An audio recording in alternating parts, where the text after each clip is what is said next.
হে আমার জাতি, আমি তোমাদের কাছে স্পষ্ট সতর্ককারী। আর শুনে নাও আমার উচ্ছৃঙ্খল জাতি, শুনে নাও আমার গুনাহগার জাতি, শুনে নাও আমার আল্লাহদ্রোহী জাতি। আমি তোমাদেরকে সতর্ক করছি, আনে ইবুদুল্লাহ, তোমরা একমাত্র আল্লাহর ইবাদত করবে। ভবিষ্যতের জন্য টিয়া পাখির কাছে যাবে না, মেয়ের বিয়ের জন্য চিরুনি পড়া নিয়ে এসে মাথা আশ্রাবে না। শোনো আমার জাতি, তোমরা কোরআনকে অপবিত্র অবস্থায় গলায় ঝুলিয়ে রাখবে না, গায়ে মাখবে না, টয়লেটে যাবে না এটাকে নিয়ে। তোমরা এই কোরআনুল কারীম পড়বে, পড়ে সেই অনুযায়ী আমল করবে, নিজের হৃদয় নরম হবে এবং জীবন পরিচালনা করে আল্লাহর সন্তুষ্টির দিকে তোমরা জান্নাতে চলে যেও। শোনো আমার জাতি, আনে ইবুদুল্লাহ, আল্লাহ ছাড়া অন্য কারো ইবাদত হবে না। মুশকিল উদ্ধারকারী কে? সন্তান দাতা কে? সুস্থতাকারী কে? ভালো মন্দের নির্ধারণ কে করে? অন্য কারো কাছে কি আছে? আল্লাহ ছাড়া আল্লাহর বিপক্ষে কেউ কি আপনাকে আশ্রয় দিতে পারবে?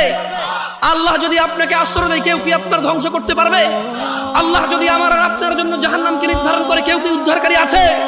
আল্লাহ যদি আমার আর আপনার জন্য জান্নাতকে নির্ধারণ করে, কেউ কি আমাদের হিংসা করে জাহান্নামে নিতে পারবে? তাহলে সবরুন আল্লাহ আমাদেরকে জান্নাত দিয়ে দেন।